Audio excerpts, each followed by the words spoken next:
The Hindustan gadget में आप सबका स्वागत है। मैं हूं आपके साथ नदीम। दोस्तों, कर्नाटक में कोचिंग चलाने वाले ने बीजेपी हेल्थ मिनिस्टर के सुधाकर को 10,642 वोटों से हरा दिया है।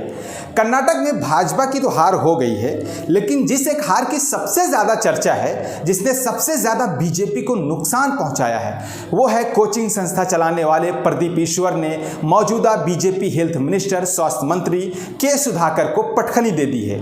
हम आपको बता दें कि सुधाकर पहले कांग्रेस में थे। जब 2018 में ऑपरेशन लोटस हुआ था, जिसमें 17 एमएलए कांग्रेस छोड़कर बीजेपी ज्वाइन किए थे, जिसमें के सुधाकर का बड़ा अहम रोल था।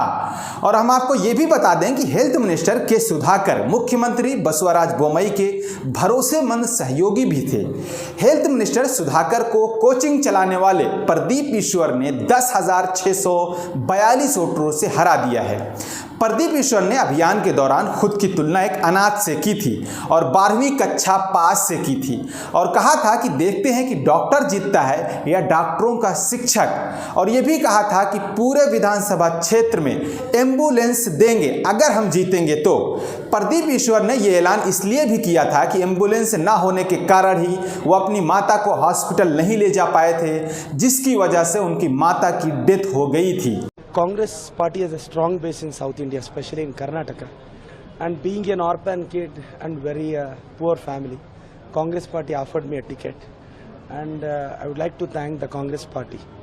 Today an orphan kid won the election. Without any money, it shows that still democracy is alive. वहीं हेल्थ मिनिस्टर के सुधाकर ने अपने प्रचार के लिए कई फिल्म स्टार को बुलाया था। ईश्वर के पास वर्चुअली उनके वीडियोस और भाषण थे और उन्होंने मतदाताओं से संपर्क किया और कहा कि उनके पास इस तरह के बड़े पैमाने पर प्रचार के लिए पैसे भी नहीं हैं। लेकिन इन सब के बाद भी कोचिंग चलाने वाले ने बीजेपी हेल्थ मिनिस्टर को 10,642 वोटों से हरा दिया है।